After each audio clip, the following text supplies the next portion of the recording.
Welcome to the Pastured Pig Podcast, where we share the successes and challenges of raising pigs on pasture. We talk to producers all over the country, from small homesteads to large commercial pasture operations. Whether you're new to pastured pigs or have been raising hogs for decades, we hope you hear new ideas and new perspectives on pasturing hogs. Here's your host, Troy McClung. Hello, everybody. Welcome back to another episode of the Pastured Pig Podcast. It's so good to be back and have another episode for you all.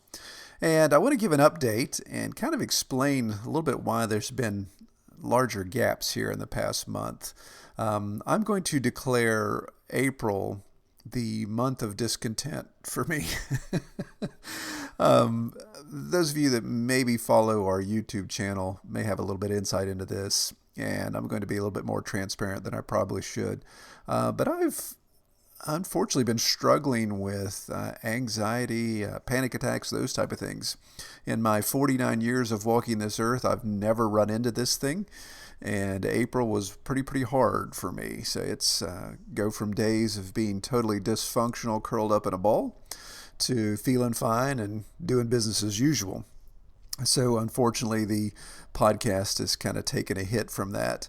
Those of you that are waiting for me to get back to you about getting something scheduled, I apologize. I do want to talk to you and get that on our schedule. But quite honestly, I'm fearful that the day that we have scheduled may be a bad day for me versus a good day. So I have been seeing medical help. There is prescription medication involved now that's starting to regulate this, so I think in the next couple of weeks we'll be more stabilized. So as I'm talking right now, it's a semi-good day. So if things sound a little incoherent, it's either the delay of my headphones or the result of prescription medication. So there, that is totally bearing my soul to everyone out in the pastured pig world. But we will press on because I do find joy in doing this. I do find comfort in sharing and talking with other people. It doesn't stress me out. So I know this isn't an issue for me. It's just a matter of honoring those of the recordings we've already done and the people that are on schedule. So I just pray for your patience and pray that you bear with me here as we hopefully right this ship over the next couple weeks. But with that being said, updates, obviously not a lot going on here at Red Tool House. In fact, we're a little delayed in gardening and some other things, just because of the nature of the situation. But everything's in green and bloom and really rocking here, so it is nice to be able to enjoy this time of year. The one thing that I'm praying that will still continue to go, and I feel confident it will, is actually next week, as the point of recording this bumper, we'll be down in Grady, North Carolina with Chuck Lewis and his team. Be doing the Pastured Pig Workshop on May 22nd. I believe there's actually still a couple slots available, just a handful. If that's something last minute you all want to join, we will be down there, and I am confident that I will be coherent for my presentations. If not, I'll just get up there and make duck noises or something. We'll see. Oh, goodness. So, yeah, if you want to check that out, you can check out Sheraton Park Farm's website, and there'll be details there. Of course, the website and the Patreon's still going. Again, those of you that have been supporting us, I cannot thank you enough. It's been very, very humbling that you still continue to support. And I want to say with as much confidence as I can right now that your support will be rewarded with additional content, and we'll kind of get back into the flow. There's a lot of stuff we have teed up. Just got to be ready to take a swing at it.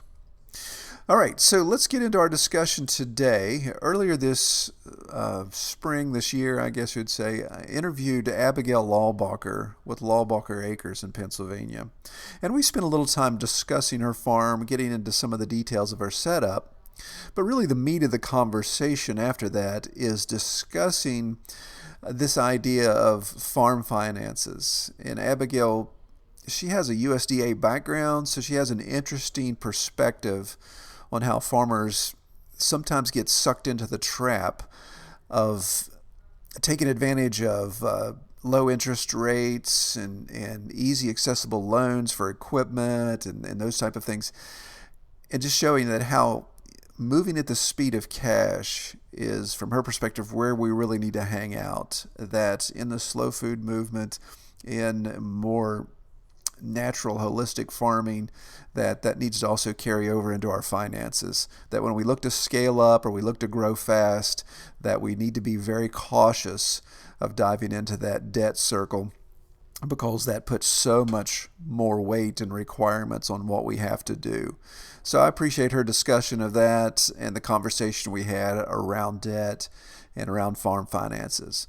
So let's get right into that, and we'll get talking with Abigail, and I'll wrap up with you guys on the tail end. Well, hello, everybody. Welcome back to another episode of the Pastured Pig Podcast. Today, I have from Pennsylvania at Laubacher Acres, Abigail Laubacher. Welcome, Abigail. Thank you very much. All right. That's actually a little bit of a mouthful when I said it. That's the first time I've said it together, Abigail Laubacher. I have to say, my one of my very first sows was just a perfect sow, and her name was Abigail. So you already have a warm spot in my heart as we start. Well, that's wonderful. All right. Okay. So let's talk about Laubacher Acres. Give me that 40,000 foot elevation discussion. What do you have going on up there in Pennsylvania? Sure. So we're in northeastern Pennsylvania, about 15 minutes outside of Williamsport is the closest city. We have pastured pork. It's more forested pork. We have grass-fed only beef. And then here at my house, I have some laying chickens. And my house is actually not even half a mile down from the farm. The farm is at my father-in-law's, and that's where all of our animals are. And the Laubacher Homestead has been in the family for, I don't know, I think we would be, my husband Miles would be 7th or 8th generation farmer. Oh, wow. Yep. So his German ancestors came over on the boat and settled here, and my German ancestors along the same exact mountain, 2 miles as the crow flies, settled along the same exact mountain. So I haven't made it very far. Right. Yeah. That sounds almost West Virginian. We West Virginians don't move around too much either. So. Yep. So. All right. So if I'm hearing you right, so the farm is just not even a full click up the road from where your house is. And that's your father-in-law, so that's your husband's side of the family there. And so you said the homestead, is that a separate piece of property from the farm, or is that synonymous there? Well, so our house is 4 acres, and then kind of it's a jumble between my father-in-law and my husband's grandfather's farmland. The homestead that has 40. I would say there's probably 20 acres of pasture, 10 or 15 acres of woods, and then above the property there's a field that's probably 15 acres that would be considered my father-in-law's, and then on both sides of that is my husband's grandfather's property as well, which we farm. So we're all kind of jumbled together here. Yeah, this sounds like the Laubachers pretty much own the whole ridge, it sounds like. Yeah. Kinda. That's one of those. Yeah, we always joke here in some of these back haulers in West Virginia, you can't swing a cat around by the tail without hitting family members. Yep. That's kind of how it goes. All right. Well, looks like, just looking at your Facebook page, and for those listening, I'll provide a link down in the show notes, but looking at your Facebook page, it looks like a gorgeous piece of property. It does look like you and your husband like to spend a lot of time out in the meadow holding hands. Yeah, those are our engagement photos. Okay. We just got married this last year, so it was a good time. Last year we expanded the pigs. We went from just raising feeders out, only like 7 or 8 of them at a time, to getting breeding stock. And last year we sold, I think, 25 hogs. And then we also had a pig roast for our wedding, so it was very appropriate. Very good. Yes. Well, that's appropriate that you're out holding hands if you just got married recently. So Yeah. Well, it was. Thank you very much. It was a little hairy there trying to plan a wedding, and we both work full-time jobs and run the farm on top of that. It was a little bit stressful, but we made it. Very good. Very good. Well, that's great. So, looking at this setup then with the beef, with the pork, and then I think you said your chickens were kind of more of like a homestead flock. How many acres are you managing there? And it sounds like there's a cross between pasture for the cattle and then woodlot for the pigs. Can you explain that a little bit to us? Yeah. So actually we have about 10 brood cows, so we run about 30 head of cattle at a time. And so we have about 20 acres of pasture like at the homestead portion. And then we also rent pasture a hop, skip, and a jump away at the neighbors. Then that kind of works out for us for the cattle side. And then the pigs, we have high tensile fence actually ran back in the woods there at my father-in-law's as well. And it works out there's a stream that runs through everything that gives the cows access to water, but the woods portion, the pigs are just like fenced off of everything there. Yeah. So there we have to be a little creative and haul water and do that type of thing, which can make it a little fun. Right, indeed. And of course, being in Pennsylvania, that's a classic Appalachian hardwood forest. So I assume there's tons of forage and mast available to the pigs at certain times of the year. Oh yes, definitely. And it kind of works out. We had a little bit of invasive species grass growing back there, and the pigs seemed to have knocked that out. So it's kind of working well for us. What kind of grass was it? Wasn't stilt grass by chance, was it was Japanese something. Yeah. It may have been stilt grass. That's okay. That might be it. It's got little pink little flowers on it. Yep. And about 5 million seed heads per stalk. Yes. Yep. Yep. That's funny. I just I did a YouTube video about that earlier this year because everything I'd researched on stilt grass is that there's not a lot of livestock that likes it. Cattle just pretty much avoid it like the plague, is my understanding. Now, I don't have beef, but finding out that the pigs just adore it. And same situation here. Our woodlot pigs, there's holes poked in the canopy where grass can grow. The stilt grass just took off like crazy. And then when I put the pigs on it, they love it. And even when it goes dormant in the late fall, they still get in there and tear it up pretty good. So it's been a good way to control it. So anywhere there's a pasture that the pigs have access to, I don't have stilt grass issues, but anywhere else I do. So Right. Yeah, no, it definitely is working out in our favor. Yeah, excellent. Well, tell me a little bit about your pigs. So how many head do you run? What does the breeds? And then we can get into some other details as well.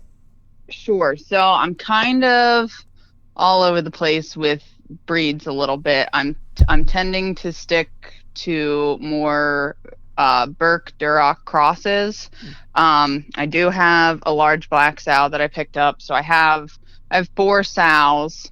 And then I have 3 gilts, and my boar is he's like 3/4 Duroc, 1/4 Old Spot. I'm kind of a lot bigger fan, especially with the cows, of always doing crosses. I just find that they grow a little bit better, and you can get the best of both worlds with some traits there. So I have 1 Burke sow, 1 Duroc sow, a large black sow, and then I got a Heinz 57 mutt named Banana, and she is a rock star. She was we started off with 3 gilts last year, and Banana was the best. She had 16. One was mommied when it was born, and then she had 2 runts out of it, but she was the champion mama, and she is just has the biggest personality, and my nieces and nephews absolutely love her.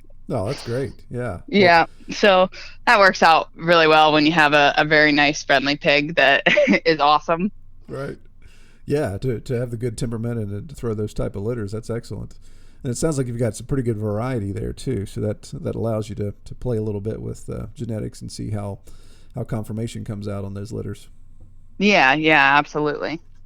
So how many acres are you talking between your cattle and your pigs? And then with the woodlot setup, do you have a rotational process in place, or is it just key areas during certain times of the year?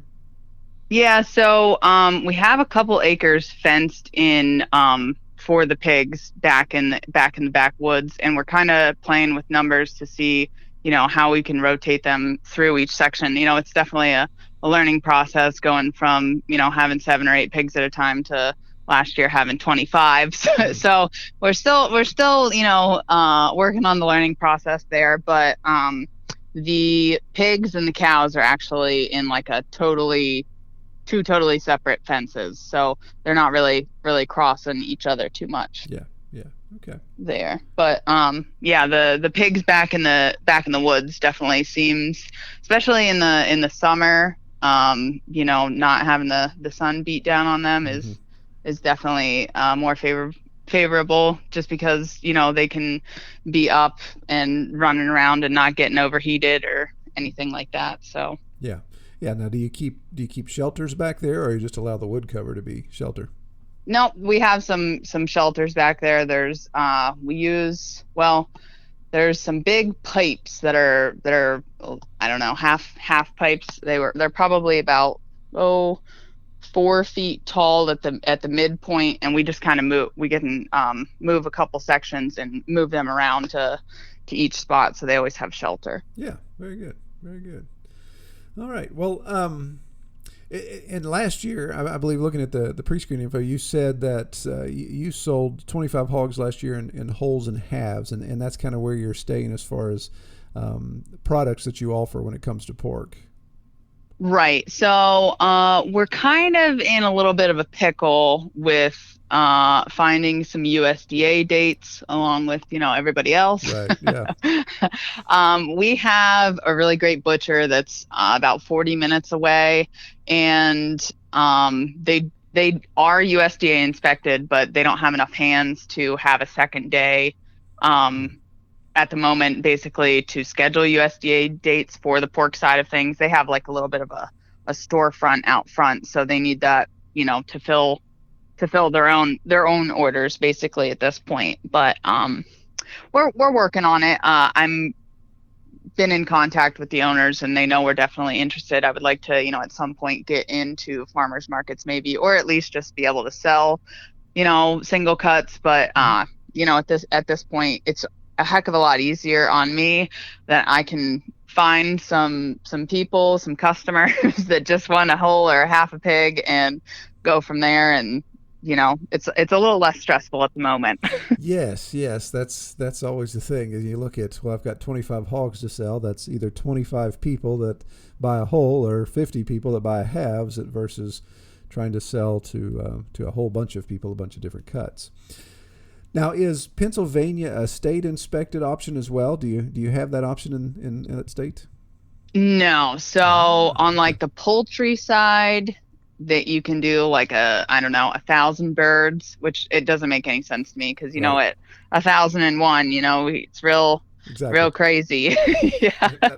But one over is going to be make everybody sick. Yes. That's right. Yeah. So we're kind of working on that. I actually just quit my job with the USDA a couple weeks ago, just because I was having some internal conflicts with the the rules and how they can really crush farmers, with all the crazy red tape. So okay, so wait a minute, I got to stop you there. So you up until here recently, you were employed by the USDA.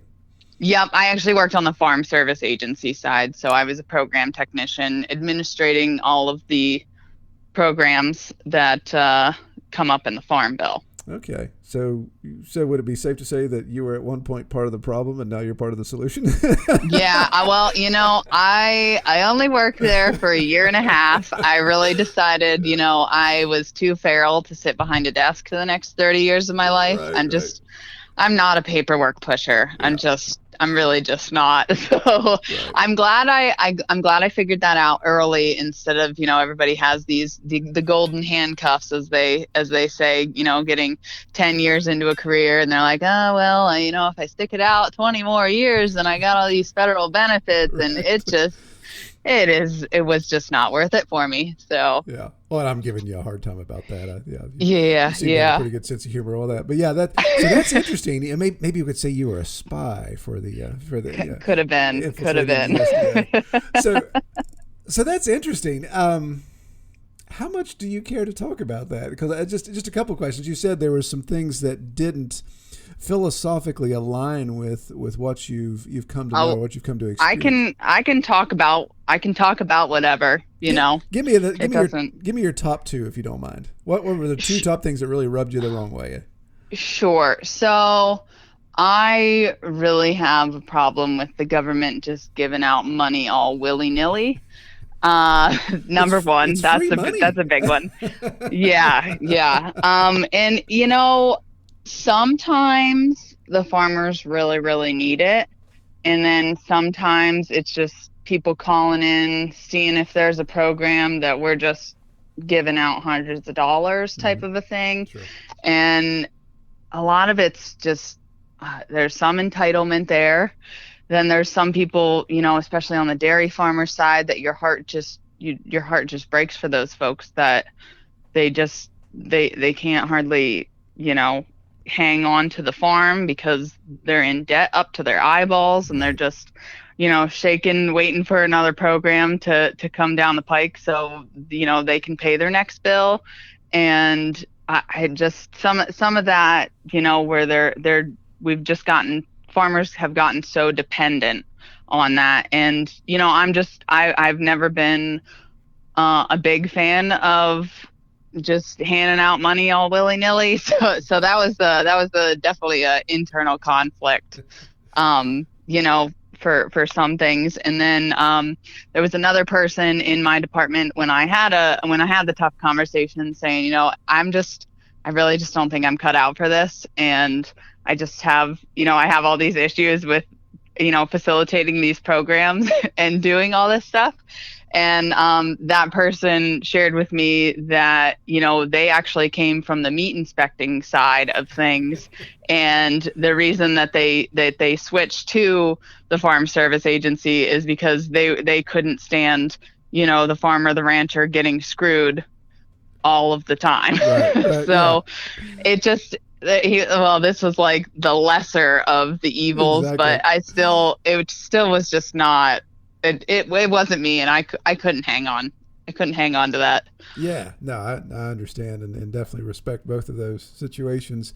So it sounds to me like your stint at the USDA has probably given you a unique perspective on what you're trying to do on your own farm, I would assume.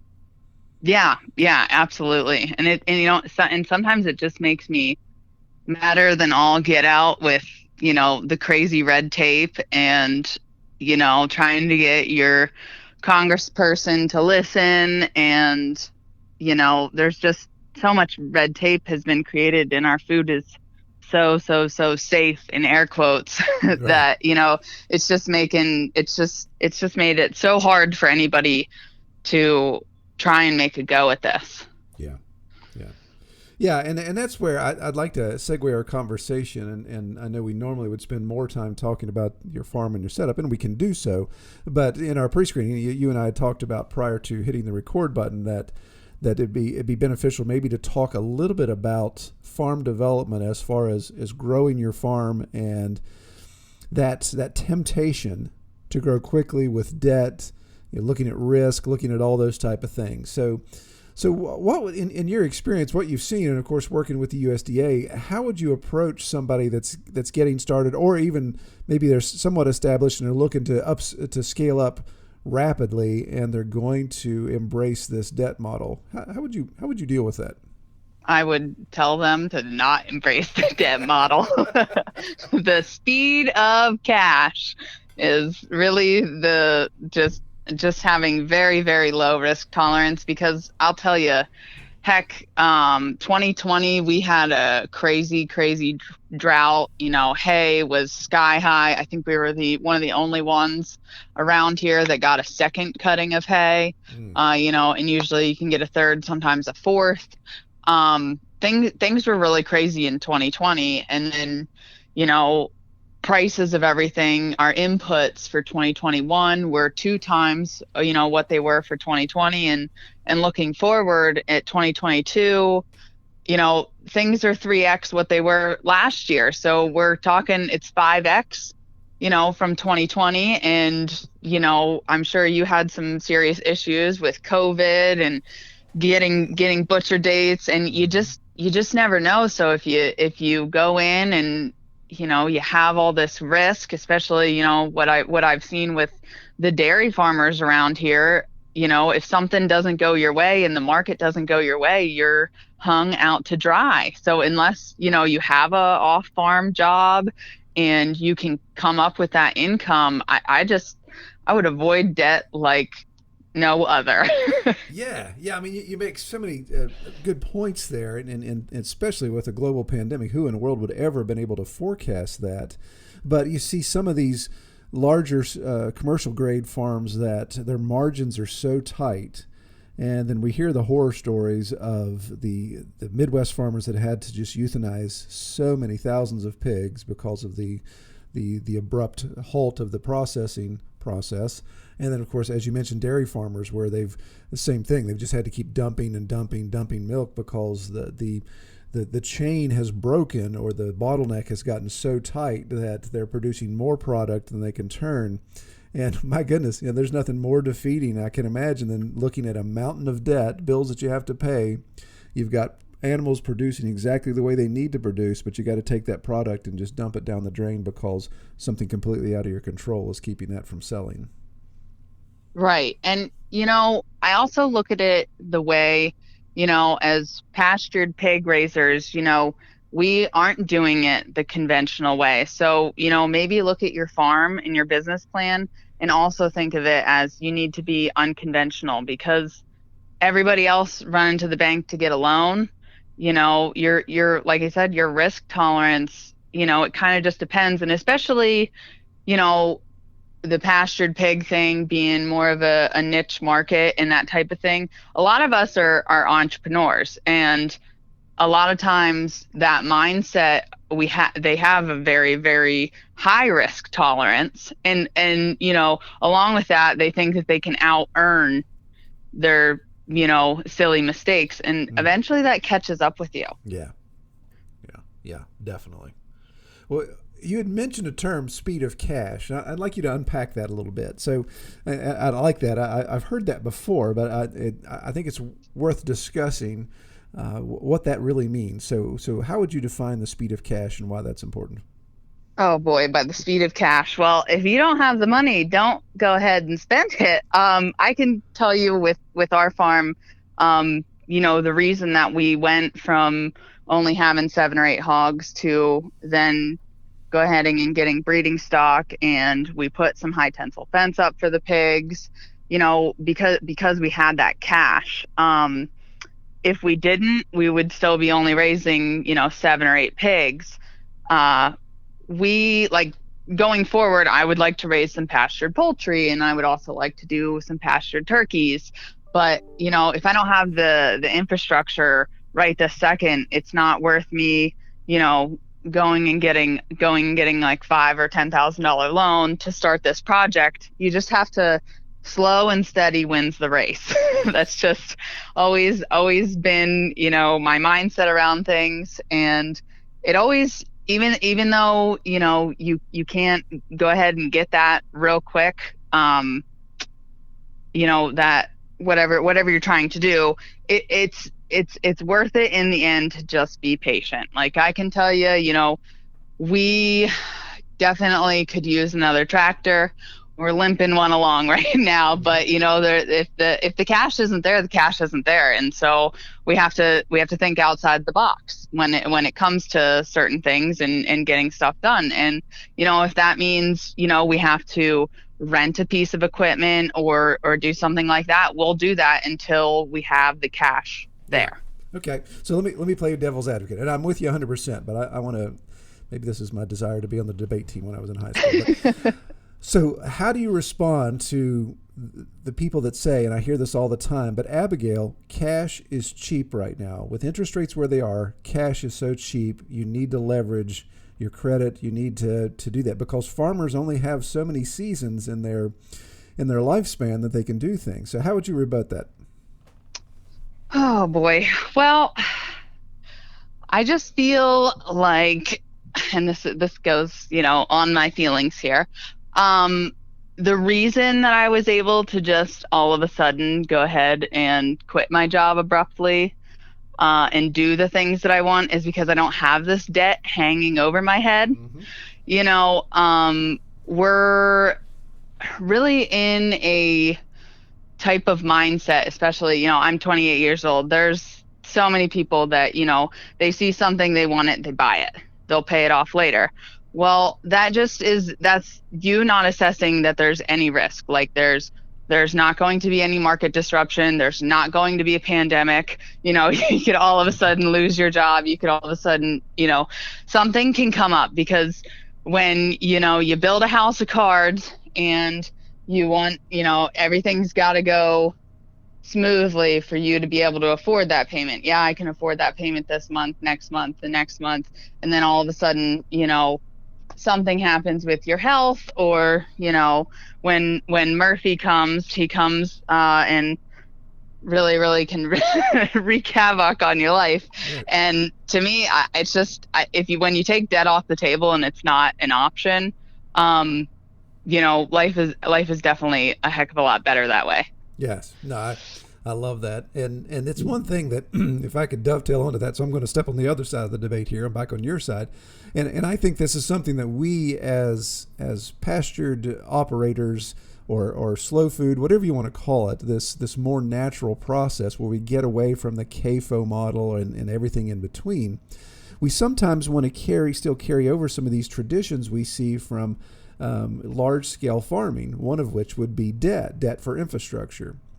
But that debt, as you mentioned, immediately removes the nimbleness and the agility that we as slow food growers can really hang our hat on. Like you said, tomorrow something could happen with the pig industry and you say, okay, I gotta back off of raising pigs. We're going to focus heavy on chickens and heavy on beef because of whatever reason. But if you have these huge infrastructure investments in pig buildings and pig processing, whatever the case may be, then you can't be that agile. You can't walk away from it that quickly. And from my business experience, that if you're outside of farming, even if things go sideways, we had a decrease in sales of a product or something here has gone wrong, there's still some sort of tangible value. You said something about turkeys. You raise turkeys. Well, Fox can take care of your majority of your turkey population pretty quickly one night, and then you have zero product to sell, or you have very little product in that situation. So, I think it's good that we make sure that we're not carrying some of these old traditions and old practices over into these renewed or newer, which again is not really new. It's old coming back to be new, but processes of slow food or more regenerative agriculture methods. Yeah, absolutely. Well, okay, so wow, there's a lot to unpack there. So you're talking about possibly needing a new tractor. So when that reality meets, so I don't know what kind of tractor it is, but let's say it's an old International Harvester and you're putting along on it and it's clunking, it's smoking, it's doing whatever it's doing, it's limping along. When that thing conks out, how then do you adjust? Is there a savings fund that you all been putting together? Say, okay, here's tractor replacement dollars, or is it okay? We got to just figure out how to do without. How do you forecast for that inevitable moment? Well, we always have an emergency fund. And I am of the scarcity mindset, so our emergency fund has an emergency fund for that.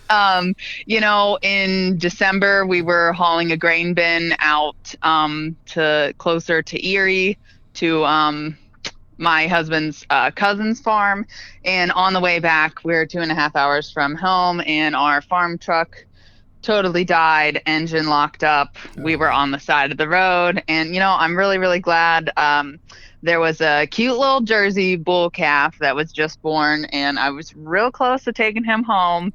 And I'm glad I didn't, because we were on the side of 80 for, a couple hours, and it was 20 degrees, thankfully, since the trailer was empty that we were hauling home, my husband's other cousin was only about 45 minutes away, and he came and picked us up, and we ramped our truck onto the trailer, and he hauled us home, thankfully. But we did have to bite the bullet and buy a new farm truck, and the cost of vehicles right now are absolutely astronomical. Exactly. And it's a terrible time to buy a vehicle, but it's something that we have saved for.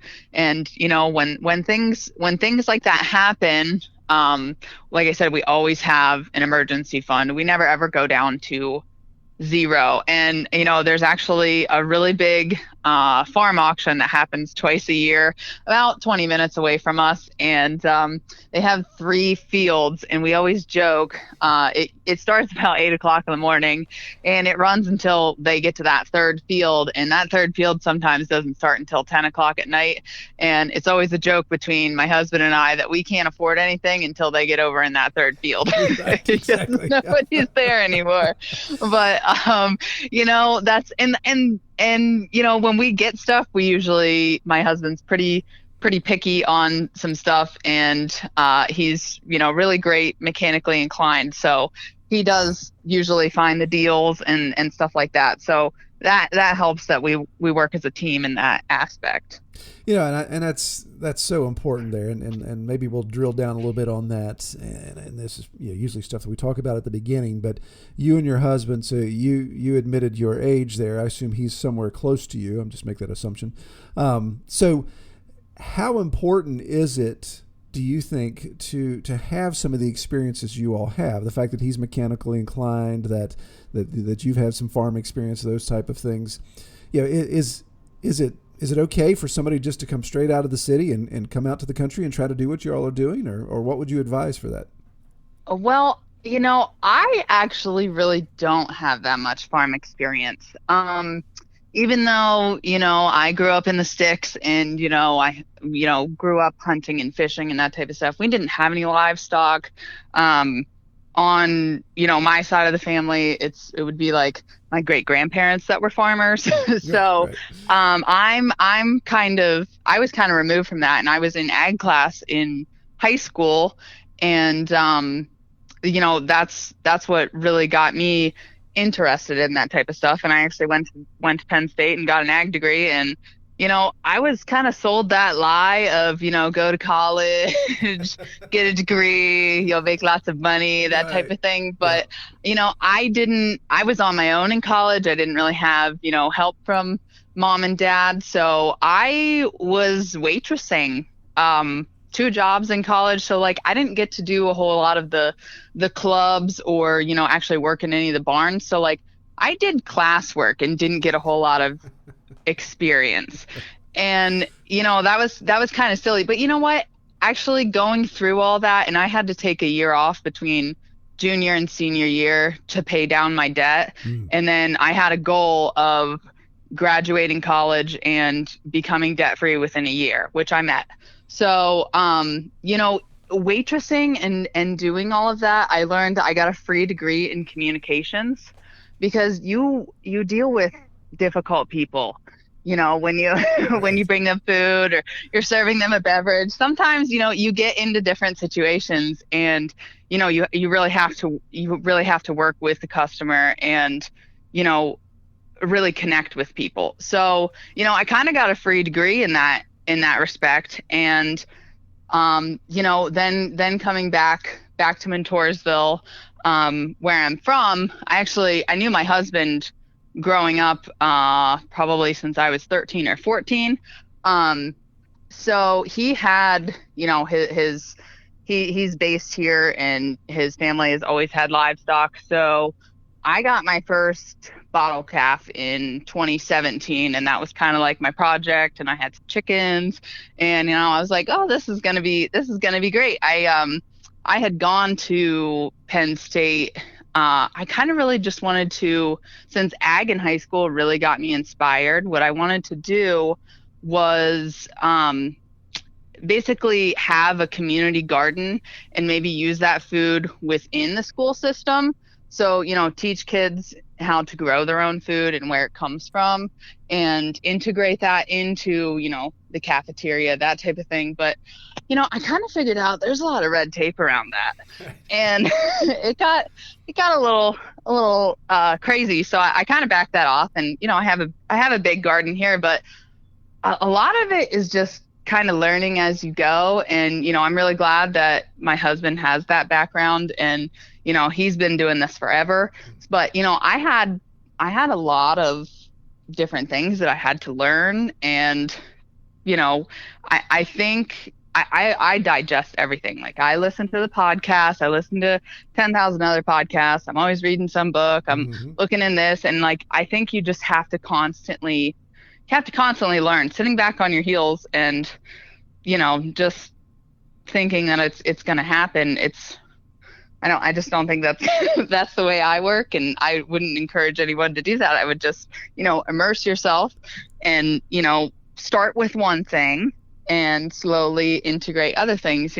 We didn't always have pigs. My husband had pigs, growing up, but, before, when we were dating and everything, we just had, I think when I came into the picture, he only had 6 or 7 cows, and we've just, so I'm a little bit of a livestock collector. So yeah. I have built things up, and, we're just kind of one step at a time. And like I said, eventually I want to do some pastured poultry and some turkeys for Thanksgiving and that type of thing. But definitely just start one thing at a time and go from there, because I feel like if you try and diversify and get into too many categories too quickly, you can easily get overwhelmed. Yeah, absolutely. Absolutely. There are definitely some truth bombs being dropped today on the Pastured Pig podcast, that's for certain. So I really appreciate that. And I don't want to get off track too much, but you've said quite a few things there that just really resonate with me. And I tip my hat to you as someone who is much, much older than you. I tip my hat to you to say, God bless you for doing what you did and taking it on and kind of going against the norm, because I think you hit the nail on the head. There's so many people that, because I have a 20-year-old and I'm dealing with this right now, have to explain that debt, even for education, is not your friend, and it's going to limit you and stifle you. And yes, we've all been sold a bill of goods that's not necessarily accurate anymore, that you come out with a 4-year degree in business, you're going to have a great job. Yeah, there's so many people that have a 4-year degree in business now, it doesn't really mean anything, or whatever that degree's in. But this idea of the knowledge you gained, not only going through your classes and your college degree, but the knowledge you gained in, you didn't just sign a piece of paper that says, yeah, at some point I'll pay all this money back. Now let me go to class and let me go to join the sorority or join the fraternity or play sports or whatever. But you worked your butt off to pay for it. You even had to take a break to come back to pay some of that debt down before you could finish.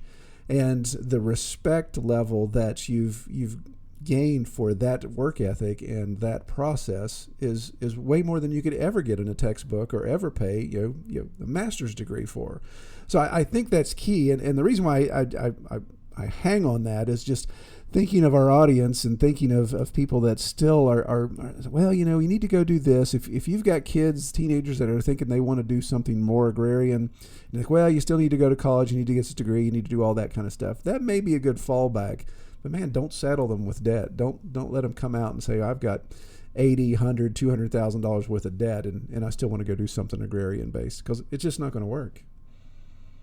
Yeah, absolutely. I mean, I think letting your kids get out there into the deep end and see if they can swim, that was totally beneficial for me. Yeah.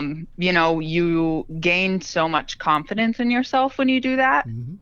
And I mean, I've always been one of those people that somebody can tell me something, but I got to learn my own way. Yeah. I got to hit my head a few times against it to figure out, oh, that's not moving. Okay. So yeah, I'm a little hard-headed in those aspects, but yeah, definitely.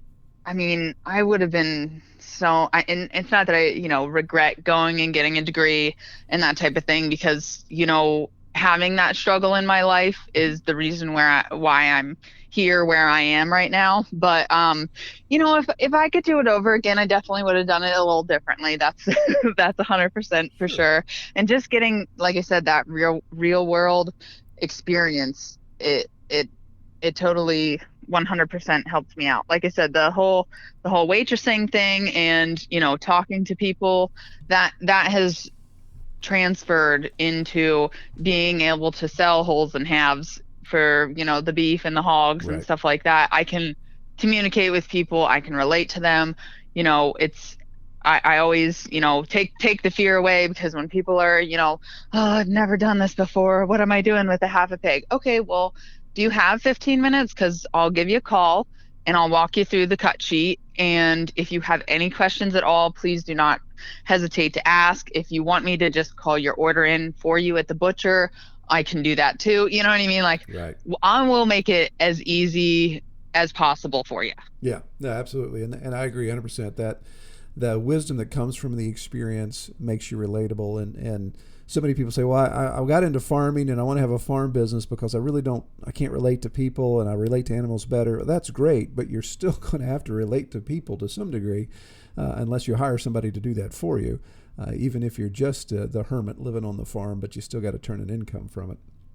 Right. And, that's part of the reason that my husband and I get along so well, is that he wants to put his head down and do the farming, and I will sell the stuff. There you go. That's right. He is not, he is, he would rather just you take care of it, yep. Which is fine, because that's the type of stuff that I enjoy. Yep. He's the rigger, you're the trigger. I like it. Yep. Absolutely. All right. Well, I want to make sure we save some time, because I do want to talk about some things here. But if you guys could listen to what we talk about before we actually press the record button, you'd understand this better. But I usually like to bring up people's social media and look at some things here. So it just gives me some fodder for questions and discussions. So when I mentioned that to Abigail, that I was going to bring up her Facebook page to just kind of have it here on my screen as we're talking. She's like, well, you're going to see some funny farm stories possibly. And I really wasn't sure what that meant until I actually started going through here. So I got to ask you, Abigail, about a picture that I've stumbled across on your social media. And unfortunately, since it's a podcast, I'm going to have to describe it. But I'm assuming this is you. Obviously, I haven't seen you in person, but I'm assuming this is you standing in some what used to be green overalls. You are covered head to toe in mud. You have this cat that ate the canary grin on your face, but in your left hand, you're holding 2 hypodermic needles. So I need you to unpack that story there. I think there's a story to be told with that picture, is there?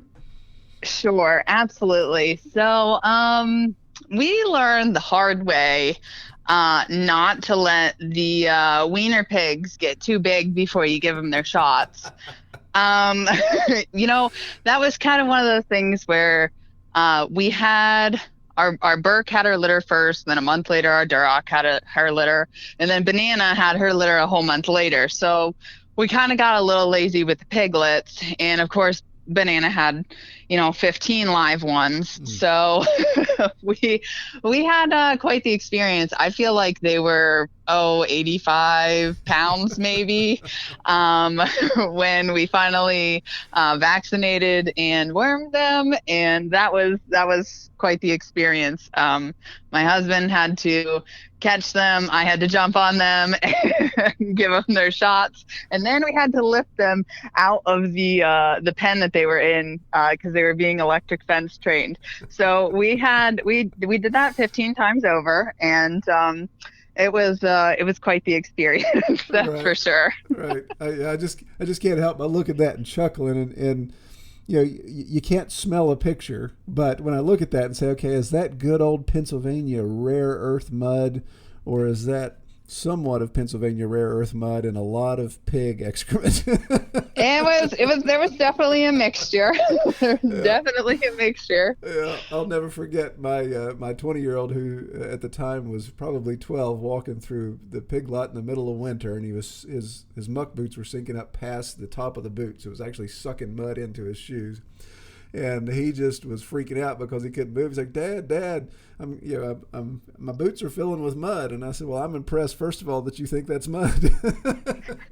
because there wasn't much mud left in that. Oh yes, it's a good time. Sometime we're gonna be getting into mud season here. Yes. Very soon. It looks like we've got a little bit of ice still on the ground, but I think tomorrow it's gonna be 57 and rainy. So Yep. we'll be running full speed ahead right into mud season. Exactly. We're going to hit the same thing. And for those of you wondering, just if you're going to go through her Facebook page and look for that picture, there is actually a picture right in front of that of her husband, but he is actually somewhat cleaner than you are. So somehow he managed to stay cleaner than you in that process. I assume that's the Well, he was grabbing the pigs by their back legs, and I was the one having to hoss them a little bit and give them their shot. So I see. I'm a messy person. Everything I do is messy. So that's just a day in the life of Abigail. Yeah. Well, I really appreciate that. And there's so many, the people that we've had on that have these social media presence, whether Instagram or Facebook or YouTube channel, whatever. I really appreciate that when people show the ups and downs of farming, because just with anything, and we hear about this all the time when it comes to social media, you just see in the highlights of somebody's life. But even when it comes to farming, if you've just got these clean pigs dancing around on this wide open green pasture, and people are like, oh, that's what I want to do. I want to raise pigs. That's what it's all about, and it's so easy, or it looks so peaceful and so joyful and all that. There's those pictures, and of course then there's the other pictures that you have to do to be able to get to where you are, where the pig is having fun on the green pasture. So I appreciate people that share that and can have a little bit of self-deprecating humor that goes along with it and laugh in that process. Absolutely. And I feel like that being that open and honest definitely helps relate to your customers, and your customers trust you more. Yeah. It goes hand in hand for sure.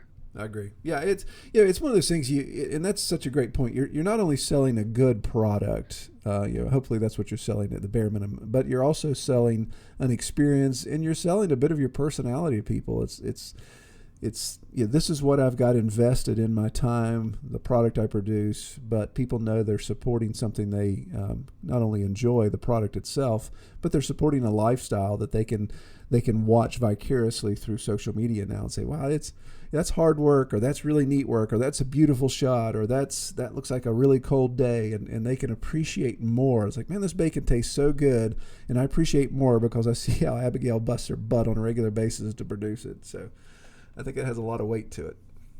Yeah, absolutely. Well, all right. Well, I'm not gonna tie up more of your time.